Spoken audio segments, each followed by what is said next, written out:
Operation Sindoor അവസാനിച്ചിട്ടില്ല എന്ന് Indian പ്രധാനമന്ത്രി നരേന്ദ്രമോദിയും മറ്റു മന്ത്രിമാരും സംയുക്ത സൈനിക മേധാവിയായ അനിൽ ചൗഹാനും ഒക്കെ ഇടയ്ക്കിടയ്ക്ക് പറയാറുണ്ട്.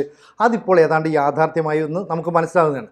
അതായത് പഹൽഗാം ആക്രമണത്തിൻ്റെ സൂത്രധാരൻ എന്നറിയപ്പെടുന്ന ഹാഷിം മൂസയെ ഇപ്പോൾ ഇന്ത്യൻ സൈന്യം കൊലപ്പെടുത്തിയിരിക്കുന്നു. അതായത് പോയിന്റ് ബ്ലാങ്കിൽ വെടിവെച്ച് കൊന്നു എന്നാണ് പറയുന്നത്. ഇത്തരത്തിൽ ഒരു ആക്രമണം നടത്തിയത് ശ്രീനഗറിലെ വനമേഖലയിൽ ഇയാൾ ഒളിച്ചിരിക്കുന്നുണ്ട് എന്നറിഞ്ഞതിനെ തുടർന്ന് കഴിഞ്ഞ 2 ആഴ്ചയോളം കാലമായി ഇവരെ കൃത്യമായി നമ്മൾ നിരീക്ഷിച്ചു വരികയാണ്. അങ്ങനെയാണ് ദച്ചിഗാമിലെ ഹർവാർ മേഖലയിൽ ഒളിച്ചിരുന്ന 3 ഭീകരർക്ക് നേരെ നമ്മൾ ആക്രമണം നടത്തിയത്. അതായത് ഇന്ത്യൻ ആർമി, ജമ്മു കാശ്മീരിലെ പോലീസ്, CRPF സംയുക്ത ആയിട്ടൊരു പരിശോധന റെയ്ഡൊക്കെ നടത്തിയായിരുന്നു. അപ്പോൾ ഇവരവിടെ ഒളിച്ചിരിക്കുന്നു എന്ന് എങ്ങനെ മനസ്സിലായി? അവിടേക്ക് ആടിനെ മേയ്ക്കാൻ പോയ ചില ആട്ടിടയന്മാർ സംശയകരമായ സാഹചര്യത്തിൽ ചിലരെ കണ്ടുമുട്ടുകയാണ്. അവർ കുറച്ച് പേർ അവിടെ നിന്ന് ടെൻറ്റിൽ താമസിക്കുന്നു, അല്ലെ ചെറിയ ടെൻറ്റ് വെച്ചിരിക്കുന്നു, ഭക്ഷണം പാചകം ചെയ്യുന്നു, കുറച്ച് പേർ ഉറങ്ങുന്നു. ഇവരുടെ ഒരു വസ്ത്രധാരണ രീതി, അതുപോലെ തന്നെ അവരുടെ തോക്ക് മാറ്റി ചാരി വെച്ചിരിക്കുന്നു. ഇതെല്ലാം കണ്ടപ്പോൾ തന്നെ ഒരു ഭീകര പ്രവർത്തനം നടത്തുന്ന ആളുകളാണെന്ന് ഈ ആട്ടിടയന്മാർക്ക് മനസ്സിലായി. ഇവർ കൃത്യമായിട്ട് ഇന്ത്യൻ സൈനികരെ ഈ വിവരം അറിയിച്ചു. അങ്ങനെയാണ് നമ്മൾ ഈ മേഖല കേന്ദ്രീകരിച്ച് പരിശോധന നടത്തിയത്. അങ്ങനെ മഹാദേവർ കുന്ന് നിൽക്കുന്ന സ്ഥലത്തിൻ്റെ സമീപത്തായിട്ട് ഭീകരരുടെ സാന്നിധ്യം ഉണ്ടാകുന്നു. അപ്പം ഈ ഭീകരർ ഉപയോഗിച്ച ചൈനീസ് നിർമ്മിതമായ റേഡിയോയിൽ നിന്നുള്ള അൾട്രാ സിഗ്നൽസ് നമുക്ക് ലഭിച്ചു.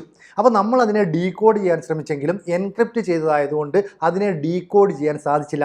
പക്ഷേ ഇത്തരത്തിലുള്ള ചൈനീസ് റേഡിയോയിൽ നിന്ന് പുറപ്പെടുന്ന സിഗ്നൽസ് അത് ഈ പറയുന്ന ഭീകരവാദികളാണ് ഉപയോഗിക്കുന്നത് മനസ്സിലായതുകൊണ്ട് തന്നെ നമ്മൾ ആ മേഖല കേന്ദ്രീകരിച്ച് ഒരു സംയുക്ത പരിശോധന നടത്തുന്നു. ഒപ്പം ഡ്രോണുകൾ ഉപയോഗിച്ച് പരിശോധന നടത്തി. അപ്പോൾ അവിടെയുള്ള ഭീകരരുടെ സാന്നിധ്യമുണ്ട്. ഏതാണ്ട് 5ഓളം പേരുണ്ടെന്നാണ് ആദ്യം കരുതിയത്. പെട്ടെന്ന് CRPF, അതുപോലെ തന്നെ ജമ്മു കാശ്മീരിലെ പോലീസ്, ഇന്ത്യൻ ആർമി, അതായത് കരസേന, ഇവർ അങ്ങോട്ടേക്ക് ഇരച്ചെത്തുകയും ഇവർക്ക് നേരെ സഡനായിട്ടൊരു ആക്രമണം നടത്തി. അതായത് ഉറങ്ങിക്കിടക്കുകയായിരുന്നു ചിലരെന്നും പറയപ്പെടുന്നുണ്ട്. ആ സമയത്ത് കൃത്യമായ ആക്രമണം നടത്തി. ഇതിനുശേഷം ഡെഡ് ബോഡികൾ പരിശോധിച്ചപ്പോഴാണ് ഈ ഹാഷിം മൂസ എന്ന് പറയുന്ന പഹൽഗാം സൂത്രധാരൻ, അതായത് പഹൽഗാമിൻ്റെ ആക്രമണത്തിൻ്റെ സൂത്രധാരനെയാണ് കൊലപ്പെടുത്തിയതെന്ന് മനസ്സിലായത്. അപ്പം ഹാഷിം മൂസ എന്ന് പറയുന്നത് പാകിസ്ഥാൻ ആർമിക്കും ലഷ്കർ എ തൊയ്ബ എന്ന് പറയുന്ന ഭീകര സംഘടനയ്ക്കും ഒരുപോലെ പ്രിയപ്പെട്ടതാണ്. കാരണം ഹാഷിം മൂസ പാകിസ്ഥാൻ പട്ടാളത്തിലായിരുന്നു.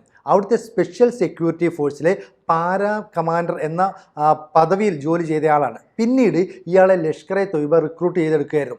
എന്നിട്ട് 2023 ജമ്മു കാശ്മീരിലേക്ക് അയക്കുന്നു.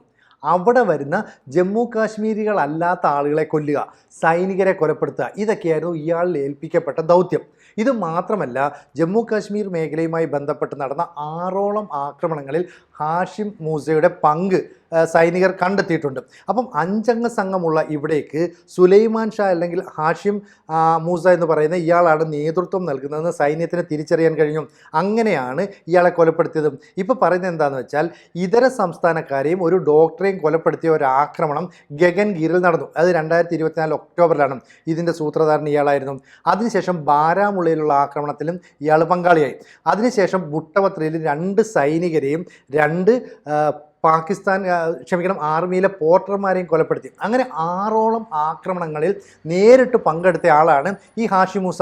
അതുകൊണ്ടാണ് കൃത്യമായിട്ട് പഹൽഗാം ആക്രമണത്തിൻ്റെ ചുമതലയും ഹാഷിം മൂസയിലേക്ക് എത്തിയത്. അന്ന് തന്നെ നമ്മൾ പറഞ്ഞിരുന്നു, പഹൽഗാമിൽ നിരപരാധികളായ ആളുകളെ കൊന്നവരെയൊക്കെ തന്നെ തിരഞ്ഞു പിടിച്ച് നമ്മൾ തീർക്കും. അപ്പോൾ ഇതുമായി ബന്ധപ്പെട്ട് പാർലമെൻറ്റിൽ ചർച്ച നടക്കുന്നതിനിടയിൽ തന്നെ നമുക്ക് ആക്രമണം നടത്താൻ കഴിഞ്ഞു. അപ്പോൾ നമ്മളെ സഹായിച്ച ചില ആട്ടിടയന്മാർ അവർ നൽകിയ വിവരമനുസരിച്ച് കൃത്യമായ തിരച്ചിൽ നടത്തുന്നു. എന്നാൽ ഈ ആട്ടിടയന്മാരുടെ വിവരങ്ങളൊന്നും തന്നെ നമ്മൾ പുറത്തുവിട്ടിട്ടില്ല. കാരണം നമുക്കറിയാം, പണ്ട് കാർഗിൽ യുദ്ധ സമയത്തും ഇതുപോലെ യാക്കുകളെ മേയിച്ചുകൊണ്ട് പോയ ഒരു ആട്ടിടയനാണ് നമ്മുടെ ക്യാമ്പുകളിൽ ചില പട്ടാള സാന്നിധ്യമൊക്കെ കണ്ടുവെന്നും അവിടെ ചിലർ ബങ്കറുകളൊക്കെ കുഴിക്കുന്നത് കണ്ടുവെന്നും സൈന്യത്തെ അറിയിച്ചത്. അതിനുശേഷം നടത്തിയ തിരച്ചിലാണ് കാശ്മീരിലെ അല്ലെങ്കിൽ ഈ പറയുന്ന കാർഗിൽ മേഖലയിലേക്ക് പാകിസ്ഥാൻ സൈന്യം നുഴഞ്ഞു കയറുന്നത് നമ്മൾ മനസ്സിലാക്കുന്നു. പിന്നീട് യുദ്ധം ഉണ്ടാകുന്നു. ഇവിടെയും അതുപോലെയാണ്. ചില ആട്ടിടയന്മാർ നൽകിയ രഹസ്യ വിവരത്തെ തുടർന്ന് നമ്മൾ നടത്തിയ തിരച്ചിലാണ് ഇവരെ കണ്ടെത്തിയത്. ഇതുമാത്രമല്ല, 2023 ഈ 3 തീവ്രവാദികൾ നുഴഞ്ഞു കയറിയെന്നും ലഷ്കർ എ തൊയ്ബ കൃത്യമായിട്ട് പദ്ധതികൾ ആസൂത്രണം ചെയ്ത് ഇവരെ ഏൽപ്പിച്ചിരുന്നു എന്നുമാണ് മനസ്സിലാകുന്നത്. എന്നാൽ പാകിസ്ഥാൻ ഇപ്പോൾ പറയുന്നത്, അബദ്ധവശാൽ ഇന്ത്യയുടെ അതിർത്തി കടന്ന് എത്തുന്ന പാകിസ്ഥാൻ വംശജരെ മുഴുവൻ ഇന്ത്യ കൊലപ്പെടുത്തുന്നു എന്നിട്ട് അവരെ ഭീകരവാദികളാണെന്ന് മുദ്ര കുത്തി കൊലപ്പെടുത്തുന്നു, അല്ലെങ്കിൽ അവരെ ഉപദ്രവിക്കുന്നു. ഇത് പാകിസ്ഥാനിലെ ഡോൺ ഉൾപ്പെടെയുള്ള ദിനപത്രം റിപ്പോർട്ട് ചെയ്യുന്നു. കാരണം ഈ പഹൽഗാം ആക്രമണത്തിൻ്റെ സൂത്രധാരനായ ഹാഷിം മൂസയെ നമ്മൾ വകവരുത്തി അയാൾ ഉൾപ്പെടെയുള്ള 3 പേരെ കൊലപ്പെടുത്തി. അത് ഓപ്പറേഷൻ മഹാദേവ് എന്ന് പേരിട്ടിരിക്കുന്ന സൈനിക ദൗത്യത്തിലൂടെയാണെന്ന് നമ്മൾ ലോകത്തോട് വിളിച്ചു പറയുന്നു. ഇത് പാകിസ്ഥാനെ സംബന്ധിച്ച് വലിയ നാണക്കേടാണ്. അങ്ങനെയാണ് ചൈനീസ് പര്യടനത്തിൽ, അല്ലെ ചൈനയിൽ ഒരു സന്ദർശനത്തിന് പോയ അസിം മുനീർ പെട്ടെന്ന് തിരക്ക് പിടിച്ച് നേരിട്ട് രാജ്യത്തേക്ക് വരുന്നു. എന്നിട്ട് ഇയാളുടെ കൊലപാതകം ഉണ്ടായതോടുകൂടി അതിനെ പ്രതിരോധിക്കാനുള്ള നീക്കങ്ങൾ നടത്തുന്നു.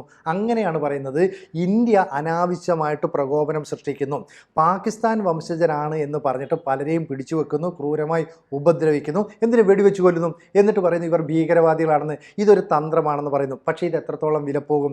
കാരണം ഈ മരിച്ചവരുടെ ഇടപെടലുകൾ സംബന്ധിച്ച്, അവരുടെ പ്രവർത്തനങ്ങൾ സംബന്ധിച്ച് കൃത്യമായ വിവരങ്ങളുണ്ടെന്ന് പ്രതിരോധ മന്ത്രി രാജ്നാഥ് സിംഗ് അറിയിച്ചിട്ടുണ്ട്. എന്ത് തെളിവ് വേണമെങ്കിലും എവിടെ വേണമെങ്കിലും ഹാജരാക്കാം. അപ്പോൾ നമ്മുടെ വനമേഖല, അതായത് കശ്മീരിലെ വനമേഖലയിൽ റേഡിയോ ഫ്രീക്വൻസി, അതായത് റേഡിയോ ഫ്രീക്വൻസി സിഗ്നലൊക്കെ പുറത്തേക്ക് വരുന്ന ഉപകരണങ്ങളുമായിട്ട്, തോക്കുമായിട്ട് എന്തിനാണ് ആളുകൾ തങ്ങുന്നത്? അവർ ആഹാരം പാചകം ചെയ്ത് അവിടെ എന്തിന് ഒളിവിൽ കഴിയുന്നു? ഇതിനുള്ള മാർഗ്ഗങ്ങൾ, അല്ലെ കാരണങ്ങൾ കൃത്യമായിട്ട് വെളിപ്പെടുത്തണം. ഇതൊന്നും ചെയ്യാൻ അവർക്ക് കഴിയുന്നില്ല. അപ്പോൾ നമ്മൾ ഓപ്പറേഷൻ പഹൽഗാം ആക്രമണത്തിന് മറുപടിയായിട്ട് ഓപ്പറേഷൻ സിന്ദൂർ നടപ്പാക്കിയെങ്കിലും നമ്മൾ പറഞ്ഞ ഇത്രയേ ഉള്ളൂ, നമ്മൾ ഓപ്പറേഷൻ സിന്ദൂർ അവസാനിപ്പിച്ചിട്ടില്ല. താൽക്കാലികമായി ഒന്ന് മരവിപ്പിക്കുക മാത്രമാണ് ചെയ്തത്.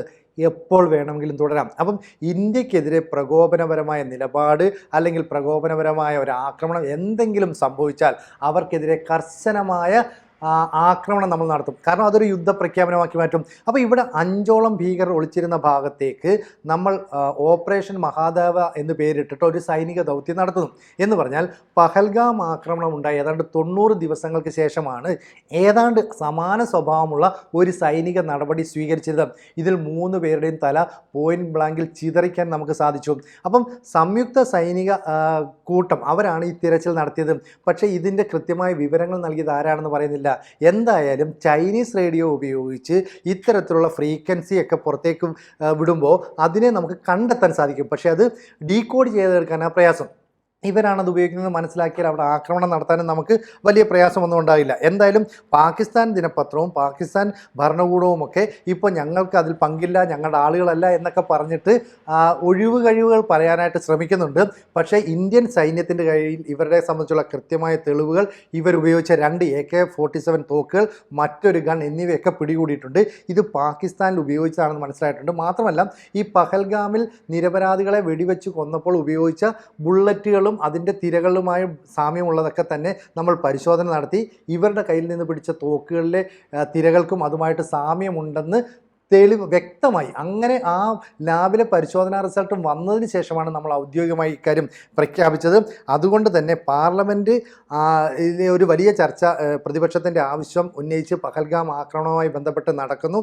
ആ സമയത്ത് തന്നെ പഹൽഗാം ആക്രമണത്തിൻ്റെ സൂത്രധാരനായ ഹാഷിം മൂസയെ ഉൾപ്പെടെ 3 പേരെ നമുക്ക് കൊല്ലാൻ സാധിച്ചു. ആസിഫ് ഫൗജി, അബു താഹ എന്നീ 2 പേരാണ് കൊല്ലപ്പെട്ട മറ്റ് പ്രതികൾ. കൂടാതെ ഇനിയും 1-2 പേരോളം ഭീകരർ ഈ വനമേഖല ഉണ്ട് എന്നാണ് നമ്മൾ സംശയിക്കുന്നത്. അതുകൊണ്ട് ആ മേഖലയിലേക്കുള്ള തിരച്ചിൽ നമ്മൾ നടത്തുന്നുണ്ട്.